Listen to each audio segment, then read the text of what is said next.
श्री स्वामी समर्थ. शुभ सकाळ सर्वांना. कशा आहात तुम्ही? मस्त ना? मस्तच असाल अशी मी आशा करते आणि माझ्या सुंदर दिवसाची सुरुवात करते. आज आमच्या आहोने आणलं होतं इडलीचं पीठ. माझ्या मुलाला आवडतात फार इडल्या. मोहितला इडल्या आवडतात म्हटल्यावर मी म्हटलं चला आता सकाळ सकाळी डब्याला आणि नाश्त्याला एकच होईल म्हणून मी घेतल्या इडली करायला.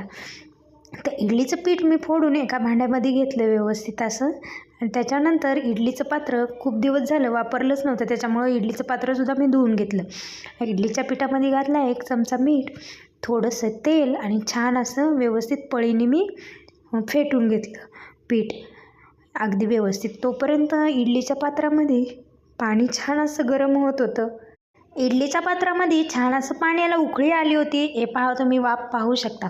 तोपर्यंत इडली पात्राची भांडी मी स्वच्छ अशी धुवून घेतली, छान अशी फडक्यांनी पुसून घेतली किचनच्या, आणि कट्ट्यावरचं पाणीसुद्धा मी वायफरनी काढून घेतलं. मस्त अशी इडली पात्राची भांडे छान असं पुसून घेतलं. सगळी भांडी पुसून झाल्याच्यानंतर त्या भांड्यांना मी थोडंसं तेल लावलं. तोपर्यंत असे छान असे मी पुसून घेतले इडलीचे भांडे, आणि त्या भांड्यांना सगळे भांडे पुसून झाल्याच्यानंतर तेल लावलं. तोपर्यंत आमच्या मोहितला आवाज देत होते की मोहित उठ बाळा, शाळेत जायचं आहे. मोहित कसला उठतोय, आणि आजकाल तर भरपूर थंडी वाढली त्याच्यामुळं मोहित काही उठायला तयारच नव्हतं. तोपर्यंत एकीकडं गॅसवरती पाणी तापलं होतं, तरी मोहित काही उठत नव्हता. मग शेवटी मी जाऊन सांगितले की मोहित मी इडली बनवते, इडली त्याला इतकी आवडती. मोहित इडली बनवते म्हणतानाच मोहित पटकन झोपेतून उठून बसला.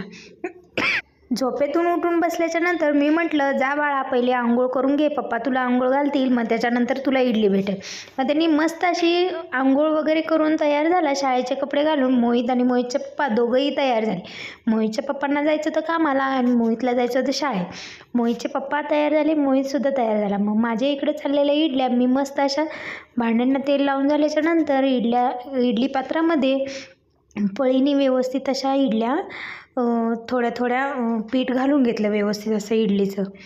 छान असं अगदी तेल लावून घेतलं पात्राला. पाणी तिकडं उकळलं होतं इडली पात्रामध्ये, आणि माझं आपलं चाललेलं पटापट आवरायचं. आणि सकाळची घाई म्हणजे खूपच घाई असते. मग माझ्याकडनं काय आहोंचा डबा झालाच नाही. म्हटलं चला आता इडल्याच द्याव्या नाश्त्याला. मग यांना पहिलं मी सगळ्यांनी आवरून घेतल्याच्या नंतर म्हटलं चला आपण इडल्याच द्याव्या नाश्त्याला असं मी ठरवलं होतं, आणि मोहितच्या डब्यालासुद्धा इडल्याच द्यायच्या. मग काय दुष्काळात 13वा महिना. मी म्हटलं चला आता इडलीची चटणी करून घेऊया म्हटलं, तर माझा मिक्सर बंद पडला. किती वेळ तर मी मिक्सरला झटले तर मिक्सर काय चालेना. अगदी असं ओबडधोबडचं थोडंसं वाटण तयार झालं होतं, त्यालाच मी दिली फोडणी. आणि इडल्या मात्र 10 मिनटं छान अशा कुकरमध्ये शिजत होत्या इडलीच्या, आणि मग लुसलुशीत अशा इडल्या झाल्या होत्या. चटणी काय होईच ना. मग मला शेवटी कंटाळा आला मिक्सरला झटून, पण मिक्सर काय चालूच होत नव्हता. मग म्हटलं जाऊ दे, मिक्सरला दिलं ठेवून. म्हटलं जेवढं पण वाटलं आहे जाडसर असं तसंच दिली इडलीला फोडणी. तरीसुद्धा इडलीची चटणी खूप सुंदर लागत होती. मोहितला खूप आवडली. मोहितने नाश्त्याला इडली खाल्ल्याच्या नंतर मोहित म्हणाला की मम्मी मला डब्यात पण इडलीच पाहिजे. मग काय आजचा दिवसभर मोहित इडल्याच खातोय फक्त. इडली म्हणजे जीव की प्राणी. इडली पुढं चपाती भाजी काहीच नाही. इडलीच त्याला खूप आवडते, खूप म्हणजे खूप आवडते. अगदी लहानपणापासून तो 1 वर्षाचा असल्यापासून त्याला इडली फार आवडते. मग अशा इडल्या मी व्यवस्थित अशा कुकरमध्ये लावल्या. हे तुम्ही तो पाहतच असाल. इडल्या छान अशा लावल्या. म्हटलं चला इडली करता थोड्याशा तुमच्याशी गप्पा मारूया, म्हणून मी म्हटलं चला गप्पा मारूया. तोपर्यंत मोहितचे बाबा तयार झाले होते, आणि मोहितच्या बाबांना माहितीच नव्हतं की मी व्हिडिओ चालू केलेला आहे. ते आले, त्यांना म्हटलं अहो व्हिडिओ चालू आहे. मग त्यांनी असं सुंदर असं स्माईल दिलं आणि तिथून ते निघून गेले.